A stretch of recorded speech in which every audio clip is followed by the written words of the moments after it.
particularly on the little waves that have got no power, and we're looking for opportunity.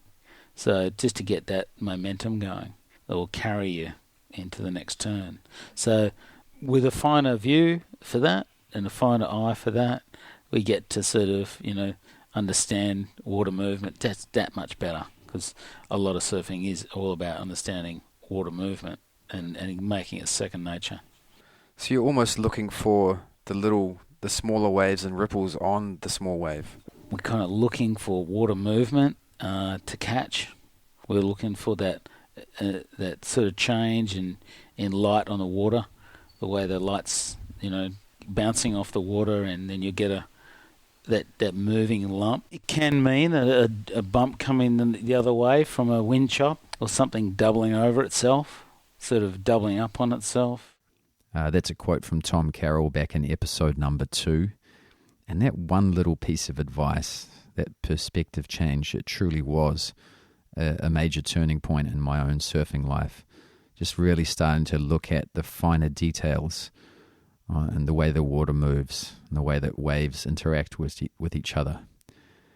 And because I remember what sparked that part of the conversation was I was surfing and the waves were small, knee to waist high, soft, small waves. I was very frustrated, having trouble just catching the waves, let alone surf them. And Tom paddles out and just starts tearing the absolute bag out of these tiny little waves, just full roundhouse cutbacks, just having the time of his life. And here I was, just frustrated, could barely even catch these waves. Big thanks to Tom for doing that episode back then, and just sort of narrowing in how. I mean, there was a time where he was just as frustrated as I was, and he goes into some of that detail in that episode. But, when you start looking, or first you need to realize that if you're surfing and there's a 2-foot swell coming in, there's so much more happening in the water than that 1-2-foot swell. There's wind chops, there's secondary swells, there's refracted swells, there's backwashes. And if you're not looking for the way that main swell is interacting with those more finer details and those subtleties, you're just not going to be able to surf those small waves properly. So when you see that wind chop, that little wind chop line up with the crest of the main swell, that's when you want to be doing your top turn. Or you see the refracted swell interacting with the bottom of a wave and there's just a little bit more draw off the bottom. That's when you want to do your bottom turn.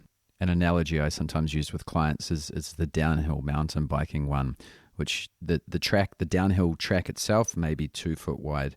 And you certainly want to be aware of that track, but you really want to narrow your focus in to the width of your tire. And you want to be looking at the details of where that wheel is going to go and how it's going to interact with that small part of the track.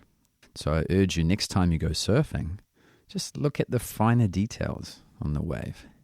And if you want to listen to more of Tom's advice back in episode number 2, there's links to that in the show notes.